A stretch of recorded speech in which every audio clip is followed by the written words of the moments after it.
नेपालले क्रिकेट विश्वकप लिग 2 अन्तर्गत स्कटल्यान्डमा सुरु भएको त्रिकोणात्मक सिरिजको पहिलो खेलमा घरेलु टोलीलाई रोमाञ्चक ढङ्गले पराजित गर्दै अन्तिम बल बाँकी छँदै जित हात पारेको छ। अन्तिम बलमा नेपाललाई मात्र 1 रन आवश्यक थियो र स्पिनर मार्क वाटको लेग साइड बललाई एम्पायरले वाइड घोषणा गरेपछि मैदानमा उत्सवका लागि खेलाडीहरू दौडिए। खेलाडीहरू मात्र नभएर ग्राउन्डमा रहेका नेपाली दर्शकहरू पनि दौडिएर खुसी मनाउन थाले।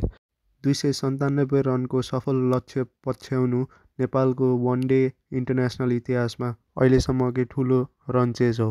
यो जितसँगै नेपाल लिग 2 को तालिकाको पुछारबाट माथि उक्लिएको छ।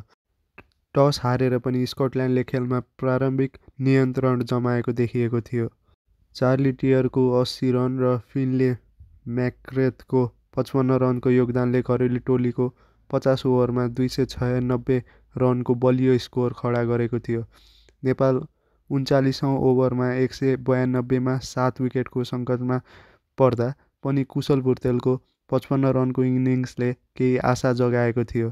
तर फेरि पनि देशलाई धेरै पटक कठिन परिस्थितिबाट उकास्ने करण केसीले नै फेरि बचाउने काम गरे।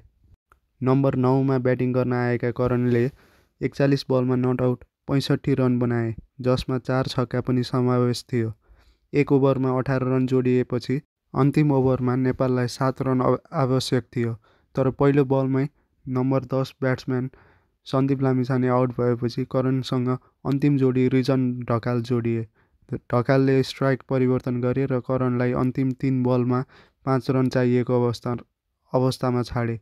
करणले त्यसपछि लगातार 2 पटक 2 रन लिए र अन्ततः मार्क वाटको दोस्रो वाइड बलले नेपालको ऐतिहासिक जित सुनिश्चित गर्यो।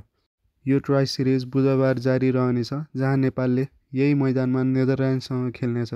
आशा गरौँ नेपालले अर्को जितसँगै वर्ल्ड क्रिकेट लिग 2 मा अर्को 2 महत्त्वपूर्ण पोइन्ट जम्मा गर्नेछ। हस् त आजलाई यति नै।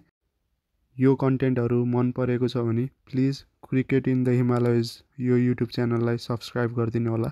धन्यवाद।